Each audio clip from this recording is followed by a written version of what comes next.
diaspora sharafta leh madaxda sharafta leh qof kasta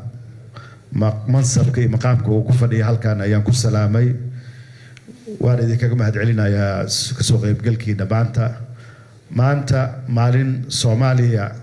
isgoyska ay taagan tahay ugu baahi badan tahay unity wadajir iyo gacmaha la isqabsado ma jiro maanta maalin aan ugu baahi badan nahay diasporaheena qurba joogteena inay active noqdaan oo Soomaaliya badbaadadeeda iyo garab istaageeda ay u istaagaan maalin kaga haboon ama maalin Soomaaliya ay kaga baahi badan tahay ma jirto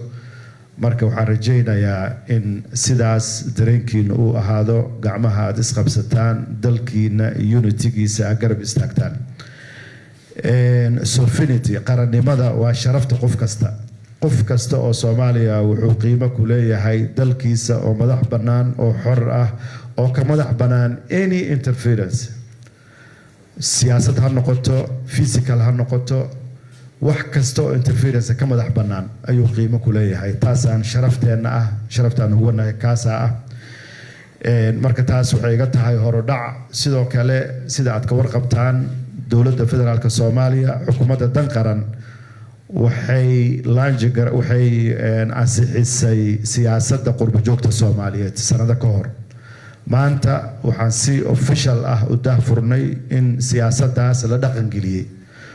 diasporada walaalaha qurba joogta ah meel kasta oo ay joogaan ha noqdaan kuwa noqday dual citizen ama ha noqdaan kuwa business community ee degan dalalkaas degan ha noqdaan dowladda federaalka Soomaaliya wasaaraddeeda arrimaha dibadda waxay u sameysay wax la dhaho waaxda qurba joogta oo la rabo inay iyaga tayayso daba socoto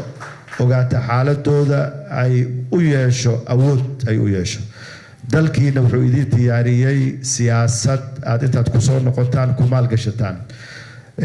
qurba joogta Soomaaliyeed marnaba dalkooda kama tagin physically maybe they were away waxa laga yaabaa physical ahaan inay dal ka maqnaayeen laakiin macnawiyan waana la joogeen waana garab joogeen iyagay ahaayeen kuwa aan ku survive garownay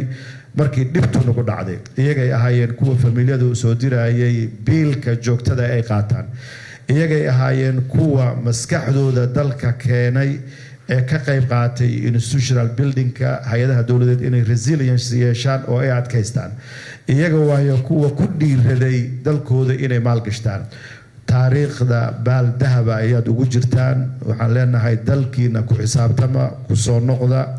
ka fikira inaad ganacsi iyo horumar iyo mataqaanaa aad gelisaan ka fikira